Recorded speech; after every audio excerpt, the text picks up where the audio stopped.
Good morning বন্ধুরা। এখন বাজে ঘড়ির কাঁটায় 4:10। বেরিয়ে পড়লাম প্রথমবার কলকাতা টু দমনের উদ্দেশ্যে ভায়া মুম্বাই। যাওয়ার আগে গুন্ডাকে তুলছিলাম, আমার গুন্ডা উঠলো না, ঘুমাচ্ছে। তারপরে ভিডিও কলে বললে, বাবা তুমি একা চলে গেছো, চলো রাস্তায় বাদ বাকি কথা হবে। আর এই ভোরবেলা আমাকে হাওড়া স্টেশন ছাড়তে যাচ্ছে আমার ভাই। সেও আজকে ভোরবেলা উঠেছে আমার জন্য কষ্ট করে। পুরো ঘুরঘুটে অন্ধকার আমরা যখন বাড়ি থেকে বেরোচ্ছি। এই যে আমার ভাই গাড়ি বার করছে, আমাকে পৌঁছে দিয়ে আসবে হাওড়া স্টেশনে। সবাইকে টাটা বলে আমি বেরিয়ে পড়ছি সকাল সকাল। এটা বাবা, এই যে মা দাঁড়িয়ে, ওই যে পেছনে আমার হোম মিনিস্ট্রি, এই হচ্ছে ভাই।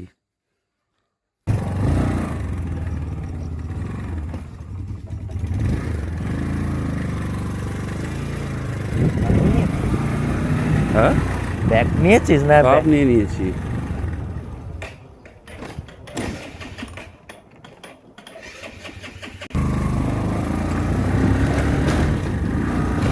গরম হয়ে গেলে ঠিক হয়ে যাবে।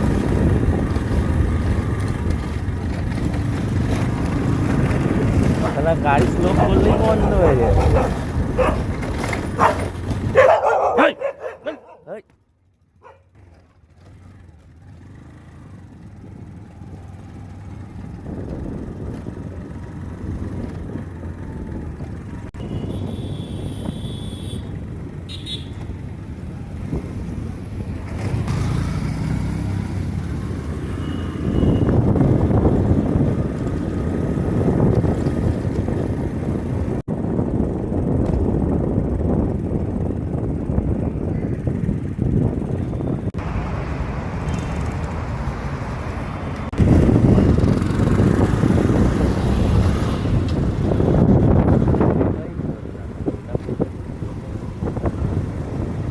রাতে নিউ টাউন, ভোরবেলা, এখন বাজে প্রায় আপনার 4টে, 4:30 বাজছে। ঘুরঘুটে অন্ধকার ঢুকে পড়লাম পরের রাস্তা দিয়ে শিয়ালদা হয়ে হাওড়া।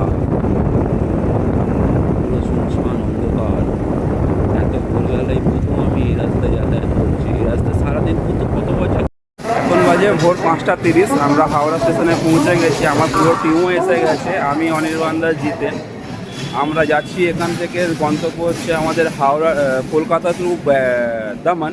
দামানে যেহেতু কোনো ডাইরেক্ট ট্রেন নেই, তাই আমরা এখান থেকে আজকে ধরছি দুরন্ত বম্বে, যেটা ছেড়ে যাবে হাওড়া থেকে ভোর 5:45। এখন বাজে 5:30। এই হচ্ছে আমাদের ট্রেন, আমরা উঠে গেছি। মজার জিনিস হচ্ছে পুরো ট্রেনটা লাল বগি দিয়েছে, শুধু আমাদের যেটা B5 কামরা সেটা একমাত্র ডিসকালার। কাজে আমাদের ক্ষেত্রে একটা সুবিধা যে আমাদের বগি খুঁজতে অসুবিধা হবে না।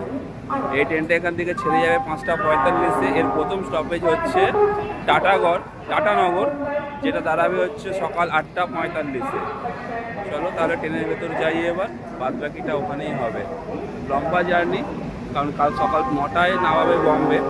ততক্ষণ পুরোটাই 3জন ট্রেনের মধ্যে বন্ধ করতে থাকবে।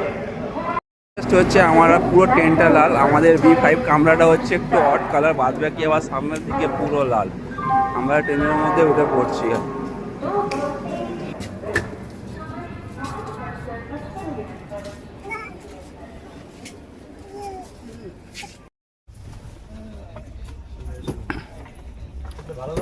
রাইট টাইমে আমাদের ট্রেন ছেড়ে গেল হাওড়া থেকে 5:45। অনির্বাণদা উঠে বসে পড়েছে পেপার নিয়ে। এটা দুদিনের আগের পেপার। আচ্ছা, মনে ব্যথা, দুদিনের আগের পেপারও আজকে টাকা দিয়ে কিনেছে।